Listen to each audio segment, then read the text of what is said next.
நம்ம இலக்கிய சிறைகளில் இந்த அஞ்சலி மாதிரி ஒரு கேவலமான ஜென்மத்தை பார்த்ததே கிடையாது அப்படின்னு சொல்கிறவங்க மறைக்காம இந்த வீடியோக்கு லைக் பண்ணிக்கோங்க. அப்படியே பச்சோந்தி மாதிரி வந்து கலர் மாறுறா, இடத்துக்கு ஏற்ற மாதிரி அப்படியே வந்து தன்னை வந்து மாற்றிக்கிறா. இப்போ நம்ம கௌதம் சருடைய வீட்டுடைய அட்ரஸை அந்த செக்யூரிட்டியை வச்சு வந்து கண்டுபிடிச்சிட்டாங்க இல்லையா. இப்போது அந்த அட்ரஸுக்கு இந்த கார்த்திக்கும் இந்த அஞ்சலியும் அந்த வீட்டுக்கு போகிற சமயத்தில் தான் நம்ம கௌதம் சார், நம்ம இலக்கியா, நம்ம ஜானகிமா எல்லாருமே பார்த்தீங்கன்னாக்கா காலையில் ரொம்ப பரபரப்பாக பார்த்தீங்கன்னாக்கா வேலைக்கு கிளம்ப வேண்டிய நேரத்தில் வந்து இருக்காங்க இல்லையா. அந்த சமயத்தில் வந்து இந்த அஞ்சலியும் அந்த கார்த்திக்கும் காலையிலே வந்து போயிடுறாங்க. போனது மட்டும் இல்லாமல் இந்த அஞ்சலி ஒரு ஆட்டமே பார்த்தீங்கன்னாக்கா ஒரு பயங்கரமான ஒரு ட்ராமாவே வந்து ஆரம்பிக்க போகிறா. ஏன்னா இந்த அஞ்சலியை பொறுத்த வரைக்கும் எப்படியாச்சும் அந்த பேப்பரில் வந்து சைன் வாங்கணும். அதே சமயத்தில் இன்னொரு பக்கம் இந்த அஞ்சலி ஒரு பிளான் வந்து போட்டிருக்காங்க. அந்த பூஜா எப்படியாச்சும் நம்ம கௌதமுடைய வாழ்க்கைக்குள்ளே வரணும், அப்போ தான் நம்ம இலக்கியா நடுரோட்டுக்கு வருவான்னு சொல்லிட்டு நம்ம இலக்கியா அனாதியை வந்து நிற்பா. நம்ம இலக்கியா பார்த்தீங்கன்னாக்கா வாழ்க்கையை வந்து இழந்து நிற்பா. அதை பார்த்து நம்ம சந்தோஷப்படலான்னு சொல்லிட்டு இந்த அஞ்சலி இந்த மாதிரி 2 கட்டமாக வந்து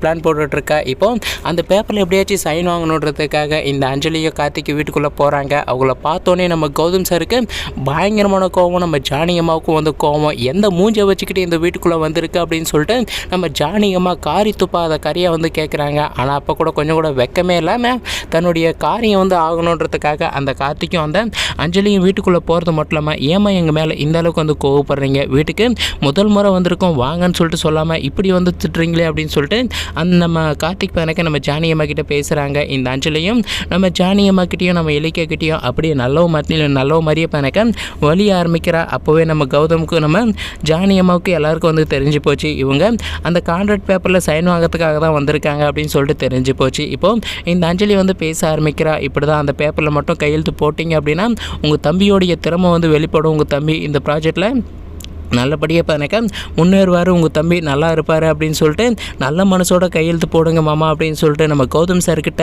இப்போ மட்டும் தம்பி அப்படின்னு சொல்லிட்டு நம்ம கார்த்திகை வந்து சொல்கிறாங்க. அதை கேட்டோடனே நம்ம ஜானகியம்மாவும் நம்ம இலக்கியாவும் உனக்கு வெக்கமா இல்லையா இப்படி வந்து பேச, கௌதமுக்கும் அந்த வீட்டுக்கு சம்மந்தமே இல்லை, நாங்கள் அந்த வீட்டில் இருக்கக்கூடாது, கௌதம் அனாதை அப்படி இப்படின்னு சொல்லி எத்தனை முறை வந்து அசிங்கப்படுத்தியிருக்க. அதே சமயத்தில் எங்களை இப்படி வீட்டை விட்டு வெளியே துரத்திட்டு இந்த மாதிரி கையெழுத்துக்கு வந்து பிச்சை கேட்குறியே, இந்த மாதிரி வந்து முகமாக எப்படி கொஞ்சம் கூட கூச்சமே இல்லாமல் வந்து கையெழுத்து போட சொல்கிறீங்க, நாங்கள் எப்படி போடுவோம் அப்படின்னு சொல்லிட்டு நம்ம இலக்கிய நம்ம ஜானகியம்மாலாம் முடியவே முடியாது, கௌதம் கையெழுத்து போடாதீங்க கௌதம் அப்படின்ற மாதிரி வந்து சொல்கிறாங்க. நம்ம கௌதம் சாருமே அப்படி தான் வந்து சொல்கிறாங்க, முடியாது அப்படின்ற மாதிரி வந்து சொல்கிறாங்க. ஆனால் இந்த அஞ்சலி நம்ம கௌதம் சாருடைய மனசை மாற்றுற மாதிரி ரொம்ப அழகாக வந்து பேசுகிறாங்க. அதே சமயத்தில் நம்ம கௌதமுடைய காலிலலாம் வந்து விழுந்து கெஞ்சுறாங்க. இப்போ நம்ம கௌதம் சாருடைய மனசை மாற்றுற மாதிரி என்ன சொல்கிறாங்க அப்படின்னா, கௌதம் அம்மா நீங்கள் கண்டிப்பாக பார்த்தீங்கன்னாக்கா உங்களுடைய மனசு எனக்கு ரொம்ப நல்லாவே தெரியும், உங்கள் தம்பி எப்போவுமே வந்து கெட்டு போகக்கூடாதுன்னு சொல்லிட்டு நீங்கள் வந்து நினைப்பீங்க, உங்கள் தம்பியோடைய திறமை மேலே வந்து உங்களுக்கு நம்பிக்கை இருக்குல்ல, இந்த பேப்பரில் கையெழுத்து போட்டிங்க அப்படின்னா கண்டிப்பாக உங்கள் தம்பி இந்த பிஸ்னஸை நல்லபடியாக செஞ்சு முடித்து